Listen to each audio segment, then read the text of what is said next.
अस्सलामुअलैकुम। अब तक की अहम खबरों के साथ मैं हूं शहजाद खान और मैं हूं दरख्शां बतूल। नजर डालते हैं अब तक की हेडलाइंस पर।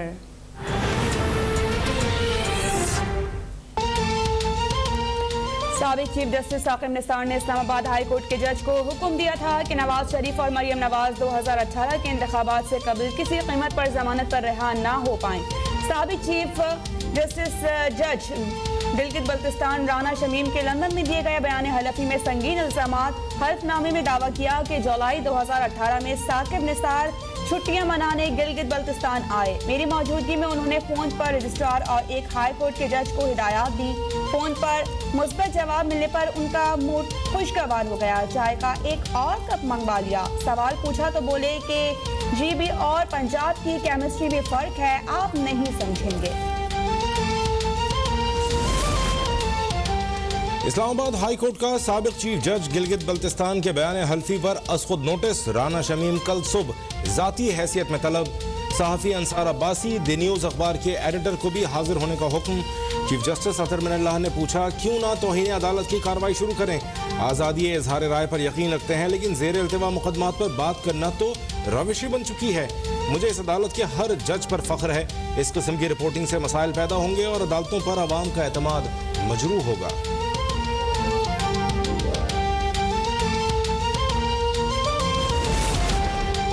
साबिक chief justice of Pakistan Saqib Nisar ने साबिक चीफ जज गिलगित बल्तिस्तान के इल्जामात वाज़े अल्फाज में मुस्तरद कर दिए। कहा कि कभी मातहत जजेस को किसी अदालती फैसले पर अहकामात नहीं दिए। राना शमीम ओहदे की एक्सटेंशन मांग रहे थे, लेकिन उनका ख्याल है मैं रुकावट बन गया। राना शमीम के कई अहकामात हुकूमत पाकिस्तान के उमूर में मुदाखलत थे, इसलिए मैंने उन्हें कलअदम करार दिया था। राना शमीम के सफ़र झूठ पर क्या जवाब दूं? हो सकता है कि वो इस तरह की बेबुनियाद बातों से किसी को फायदा पहुंचाना चाहते हों।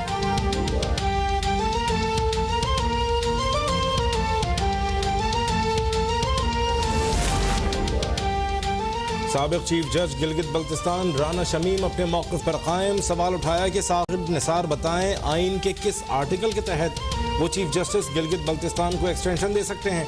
चीफ जस्टिस गिलगित बल्तिस्तान और चीफ जस्टिस आज़ाद कश्मीर का ओहदा मसावी है।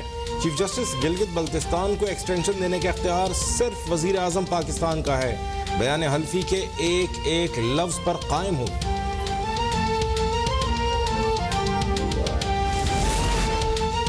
उस शख्स से डरना चाहिए जो सब्र करे और अपना फैसला अल्लाह पर छोड़ दे। इसमें जालिमों के लिए बहुत बड़ा सबक है। मरियम नवाज का साबिक चीफ जज गिलगित बल्तिस्तान के इंकशाफात पर रद्द अमल। पार्टी सदर शहबाज शरीफ ने कहा कि नवाज शरीफ और मरियम नवाज को निशाना बनाने की पसे पर्दा साजिश बेनकाब हो गई।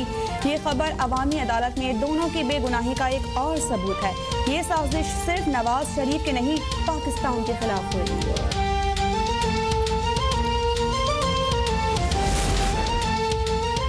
मुस्लिम लीग नून की अदालतों पर असरअंदाज होने की एक तारीख है। नून लीग ने हमेशा रियासती इदारों पर हमला किया। वज़ीर आज़म इमरान खान का हुकूमती रहनुमाओं के इजलास में इज़हार ख्याल।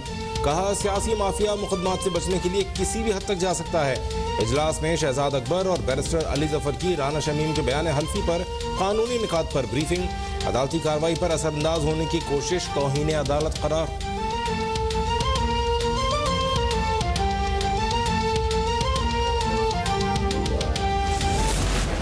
ये पाकिस्तान के अवाम के सामने है। अब अगर राना शमीम साहब झूठ बोल रहे हैं, इनको बदतरीन सजा दी जाए। अगर ये सच बोल रहे हैं तो फिर जस्टिस साकिब निसार की जगह जेल में है। साबिक चीफ जज गिलगित बल्तिस्तान का बयान हलफी सिर्फ नवाज शरीफ की सजा का मसला नहीं, बल्कि इलेक्शन में मुदाखलत का मामला है, जिसका जवाब देना होगा। शाहिद खाकान अब्बासी का मौक़िफ़। कहा कि राना शमीम ने गलत बयानी की तो उन्हें सख्त तरीन सजा दी जाए, लेकिन अगर वो दुरुस्त हैं तो साकिब निसार को जेल भेजा जाए। ख्वाजा आसिफ बोले कि पाकिस्तान की आईनी इमारत ज़मींबोस हो चुकी है। फौरी और शफाफ इंतखाबात ज़रूरी हो चुके।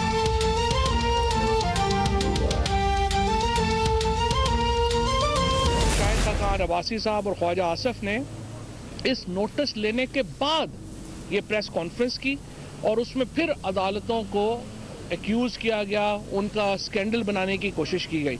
लिहाजा मैं ये समझता हूँ कि इस्लामाबाद हाई कोर्ट को इन दोनों हजरात को भी कल अपने सो मोटो नोटिस में बुलाना चाहिए कि जब जज साहिबान ने इसके ऊपर नोटिस ले लिया था, इस पे नोटिस इशू कर दिया था, इनका काम नहीं बनता था कि दोबारा उसके ऊपर प्रेस कॉन्फ्रेंस करें, लेकिन उन्होंने प्रेस कॉन्फ्रेंस की। नून लीग ने हमेशा अदालतों को मुतनाज़ बनाया। राना शमीम को गिलगित बल्तिस्तान में नून लीग ने ही जज लगाया था।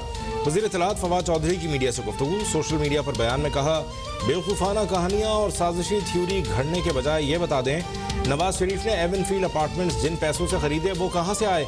अंदाज़ा लगाएं कि आप किसी जज के पास जाएं, वो आगे से फ़ोन मिलाकर बैठा है कि आपके सामने ही ऐसी हिदायत जारी करे। मुल्जिम भी कोई आम आदमी नहीं, मुल्क का वज़ीर आज़म हो।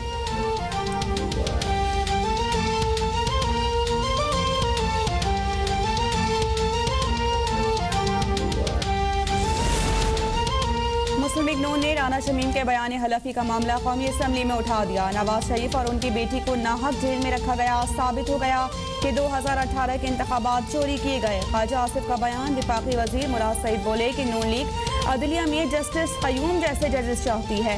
मरियम नवाज केस की समाअत के लिए 17 नवंबर मुकर्रर है, इसलिए ये खबर फैला दी गई।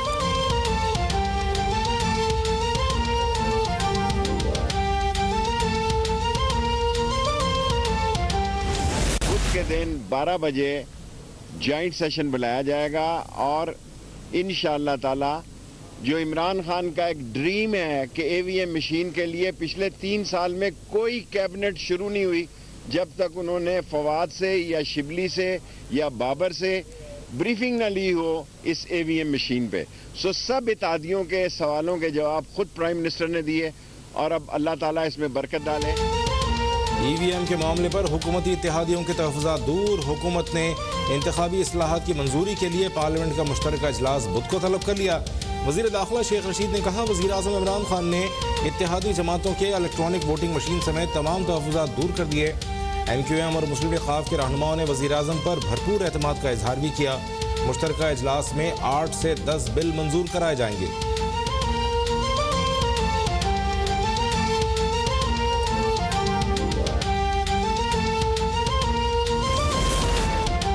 मुश्तरका इजलास के लिए मुत्तहिदा अपोजिशन का लाए हमल तैयार। स्टीयरिंग कमेटी के वर्चुअल इजलास में तमाम अरकान की हाजिरी यकीनी बनाने पर इत्तेफाक। शहबाज शरीफ का बिलावल भुट्टो, मौलाना फजल रहमान, अमीर हैदर होती, अब्दुल मालिक बलोच, मोहसिन डावर और सराजुल हक को फोन।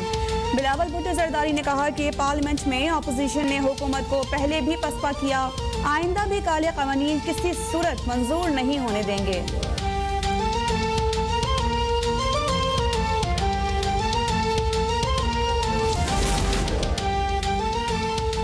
महंगाई के सताए अवाम के लिए अच्छी खबर। वज़ीर आज़म इमरान खान ने पेट्रोलियम मसनूआत की कीमतों में इजाफे की समरी मुस्तरद कर दी। सेल्स टैक्स में एडजस्टमेंट का मामला काबीना को भेजने की हिदायत। ओगरा ने पेट्रोल और डीजल की कीमत में 5-5 रुपए इजाफे की समरी अरसाल की थी।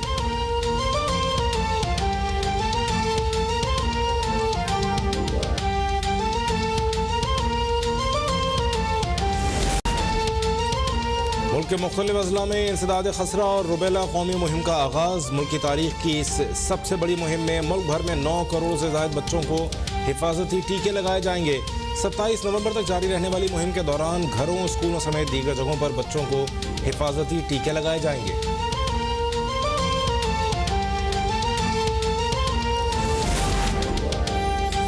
मुल्क भर में कोरोना से मजीद 6 अफराद जहां बहक। 24 घंटों में 240 नए मरीजों का इजाफा। मुल्क में कोरोना से अमवात 28,612 हो गई।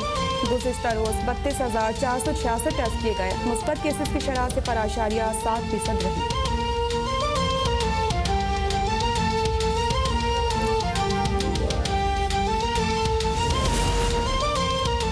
पंजाब हुकूमत ने स्मोक को एक आफत करार दे दिया। सनतें और ईंटों के भट्टे आलूदगी का बड़ा सबब हैं।